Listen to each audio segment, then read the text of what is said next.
आप सभी को श्रावण मास की ढेरों शुभकामनाएं। आज की इस वीडियो में आप सभी जानेंगे कि सावन के महीने में पार्थिव शिवलिंग यानी कि मिट्टी के शिवलिंग बनाकर आप रोजाना पूजन सबसे पहले तो हमें एक गमला लेना है। आप चाहे तो कोई पेड़ लगा हुआ गमला ले सकते हैं या कोई खाली गमले में भी मिट्टी भर सकते हैं। तो यहाँ पर मैंने एक गमला ले लिया है और इसमें मिट्टी भी भरी हुई है। और अब हम सबसे पहले सामग्री देख लेते हैं। तो हमें पूजा करने के लिए सबसे पहले एक लोटा जल चाहिए होगा।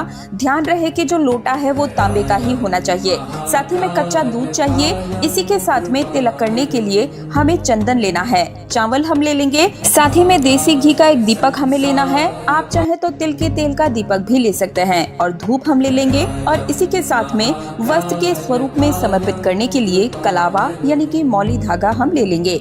बेलपत्र हमें इस दिन जरूर ही लेना है। बेलपत्र हमें डेली पूजा में चढ़ाना होता है। तो आप चाहे तो एक ही बार में बेलपत्र लाकर फ्रिज में स्टोर करके भी रख सकते हैं, क्योंकि बेलपत्र कभी भी बासी नहीं होते हैं। साथ ही में भोग के लिए कोई भी ऋतुफल हम ले लेंगे। ऋतुफल ना हो तो आप चीनी भी ले सकते हैं, बतासा, गुड़, कोई भी चीज का आप भोग समर्पित कर सकते हैं। दक्षिणा और फूल भी हम यहाँ पर सामग्री में रख लेंगे।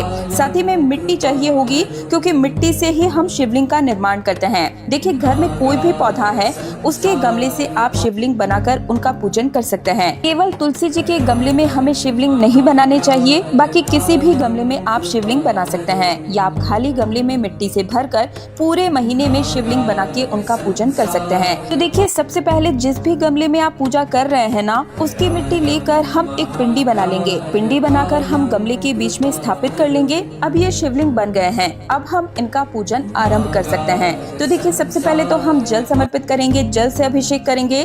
जल चढ़ाने के बाद में फिर हम कच्चा दूध चढ़ाएंगे। दूध गर्म किया हुआ नहीं होना चाहिए, कच्चा दूध ही हमें लेना है और स्टील के पात्र से ही हमें समर्पित करना है। इसके बाद हम फिर से जल चढ़ाएंगे, यानी कि शिव जी का 3 बार अभिषेक किया जाता है। तो इस प्रकार से हमने अभिषेक कर दिया है। इसके बाद में वस्त्र के स्वरूप में हम कलावा यानी कि मौली धागा समर्पित करेंगे। तो छोटा सा कलावा हमने यहाँ पर समर्पित कर दिया है और चंदन से अब हम यहाँ पर तिलक लगाएंगे। ध्यान रहे कि तिलक में हमें चंदन ही लगाना है। आप चाहे तो भस्म भी लगा सकते हैं, लेकिन हल्दी नहीं चढ़ाई जाती है। इसके बाद में अब हम चावल समर्पित कर देंगे और फिर हम बेल पत्र समर्पित करेंगे।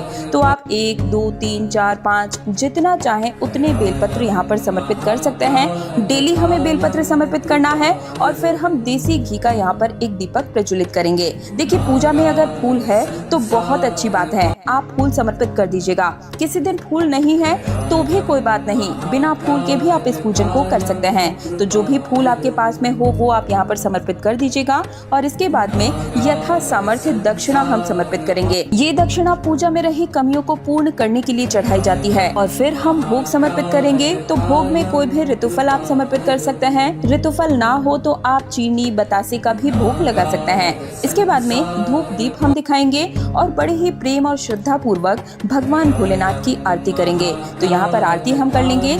आरती करने के बाद में अपने दोनों हाथों को जोड़कर पूजा में रही कमियों के लिए क्षमा याचना करेंगे और अपनी मनोकामना पूर्ति के लिए भगवान भोलेनाथ से प्रार्थना करेंगे। तो इस तरह से हमें रोजाना पार्थिव शिवलिंग बनाकर इनका पूजन करना चाहिए। पूजा के बाद में जो भी भोग आपने चढ़ाया है वो घर परिवार के सभी सदस्यों में प्रसाद के स्वरूप में आप बांट दीजिएगा। और इसी के साथ में जो दक्षिणा आपने चढ़ाई है ये दक्षिणा आप रख लीजिएगा।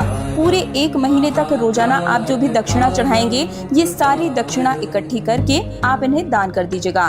तो यहाँ पर दक्षिणा हमने रख ली है। इसके बाद दीपक जब शांत हो जाएगा ना, तब शिवलिंग जो हमने बनाए हुए हैं इनका विसर्जन कर देना है। तो दीपक शांत हो गया है। इसके बाद में गमले में हमें जल डालना है। जल डालकर हमने जो शिवलिंग बनाए हैं इनका विसर्जन कर देना है। तो जो मिट्टी है वो वापस मिट्टी में मिल जाएगी और इस तरह से शिवलिंग का विसर्जन हो जाएगा। दोस्तों, शास्त्रों के अनुसार पार्थिव शिवलिंग का अभिषेक करना सबसे ज्यादा फलदायी होता है। और पार्थिव शिवलिंग यानी कि मिट्टी से बने हुए शिवलिंग का अगर आप अभिषेक करते हैं तो आपकी मनवांछित इच्छाएं जल्दी ही पूर्ण होती है और कुमारी कन्याओं को मनचाहा वर प्राप्त होता है। तो इस सावन में हो सके तो आप भी रोजाना पार्थिव शिवलिंग बनाकर उनका पूजन जरूर ही कीजिएगा। बहुत ज्यादा समय नहीं लगता है, 2 या 5 मिनट के अंदर ही आप पूजन और विसर्जन कर सकते हैं। लेकिन अगर आप रोजाना पार्थिव शिवलिंग नहीं बना सकते तो कम से कम सावन के सोमवार के दिन आप मिट्टी से बने हुए शिवलिंग का पूजन जरूर ही कीजिएगा।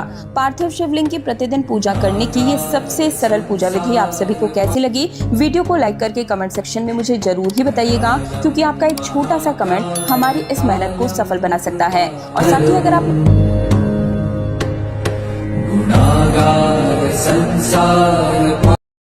ताकि आने वाले सभी तीज त्योहारों की सभी शुभ मुहूर्त, सरल पूजा विधियां और निजी जीवन से जुड़ी समस्याओं के समाधान हर रोज नोटिफिकेशन के माध्यम से आज्ञा चाहूंगी। आप सभी को श्रावण मास की ढेरों शुभकामनाएं।